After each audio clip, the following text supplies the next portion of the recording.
Good morning. We are on lesson 60. This is our last review, the last part of our first review. 50 teachings is what we've gone through. And we have 305 days left. And there's already been immense healing and transformation that's gone on.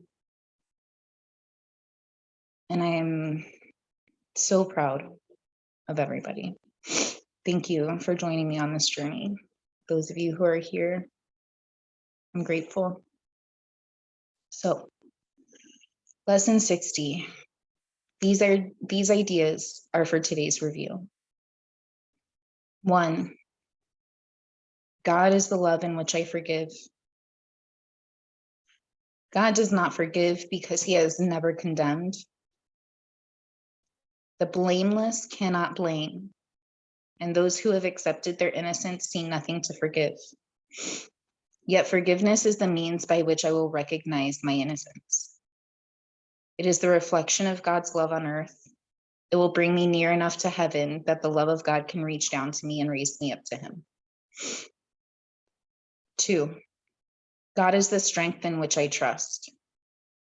It is not my own strength through which I forgive. It is through the strength of God in me, which I am remembering as I forgive. As I begin to see, I recognize his reflection on earth. I forgive all things because I feel the stirring of his strength in me, and I begin to remember the love I chose to forget, but which has not forgotten me. 3, there is nothing to fear. How safe the world will look to me when I can see it. It will not look anything like what I imagine I see now. Everyone and everything I see will lean toward me to bless me. I will recognize in everyone my dearest friends. What could there be to fear in a world that I have forgiven and that has forgiven me? 4, God's voice speaks to me all through the day. There is not a moment in which God's voice ceases to call on me, on my forgiveness to save me. There is not a moment in which his voice fails to direct my thoughts, guide my actions, and lead my feet. I am walking steadily on towards truth. There is nowhere else I can go, but God's voice is the only voice and the only guide that has been given to the Son. 5, I am sustained by the love of God. As I listen to God's voice, I am sustained by his love. As I open my eyes, his love lights up the world for me to see. As I forgive, his love reminds me that his Son is sinless. And as I look upon the world with the vision he has given me, I remember that I am his son.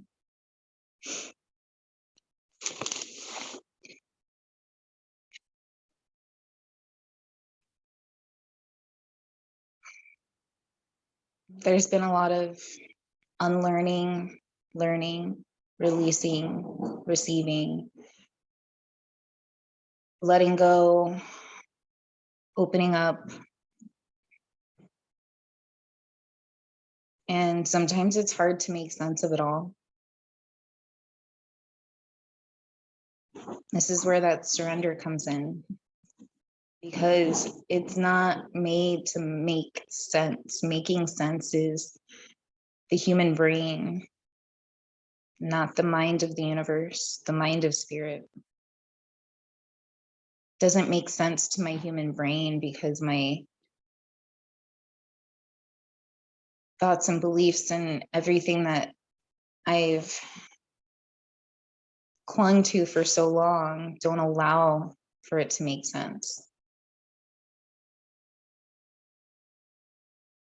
I've lived a life thinking myself unworthy, therefore acting that way, in turn creating a reality that proves that. I lived a life thinking that I didn't deserve love. And if I don't deserve love, how could anybody else. I didn't even know what love was until maybe 4 years ago when I started learning.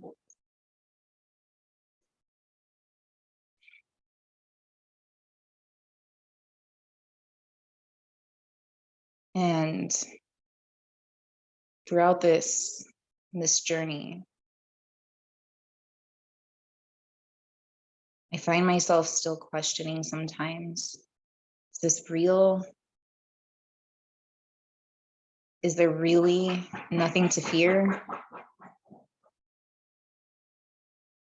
Am I really worthy of love just because I'm me? Just because I am? Do I deserve to hold boundaries for myself that allow that to be my constant truth? Did I deserve love always? I learned something this week at my Buddhist class, and during meditation, they guide you in how to sit, and they tell you to take your left hand, which signifies wisdom, and put it on your lap. And then you take your right hand, which signifies compassion, and you lay that on top of your left. And then you take your thumbs and you join them together, connecting wisdom and compassion. And at the end of the teaching this Wednesday, the teacher reminded us that though compassion is important, you can't have compassion without wisdom. Wisdom is what keeps us safe. Wisdom is the learnings that we've had from our past experiences. Trauma is unprocessed wisdom, meaning we haven't gotten the wisdom from it yet. And as we heal and grow and process, we gain that wisdom. And that wisdom is what allows us to be compassionate. That wisdom gets expressed in those boundaries. The wisdom of what hasn't been in alignment with love for me in the past is what allows me to stay in alignment with love now.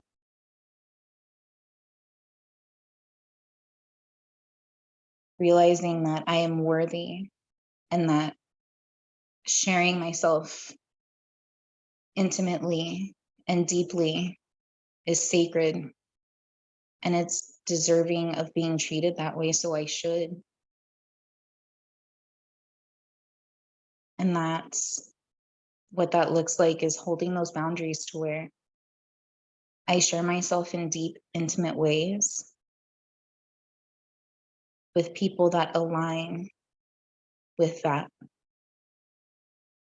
with people that treat that as a gift, that honor that hold that sacred, that treat it as sacred. And that's fucking scary, man. Because before it was just like, oh, he's paying attention to me. Okay, he gets it. Oh, she's so important and so wonderful and so powerful. I'm going to give it to her because I want her to like me.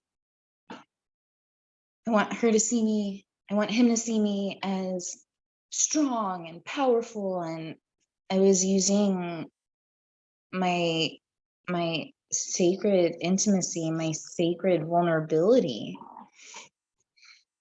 as a tool for manipulation, to get them to see me a certain way because I didn't see myself that way, to get them to love me because I didn't love me, to get them to keep me safe because I wasn't keeping me safe. How do I keep myself safe? By honoring that vulnerability and treating that as sacred. Treating that as I would Spirit, treating that as I would sacred love, because that's what that is. I'm still learning this, and I feel like as I'm saying these words that they're true and I'm out of alignment with them. And how can I speak these words if I'm not living them? And judgment and all of that. That's my unhealed self, my unprocessed shit saying, nope, that doesn't fit.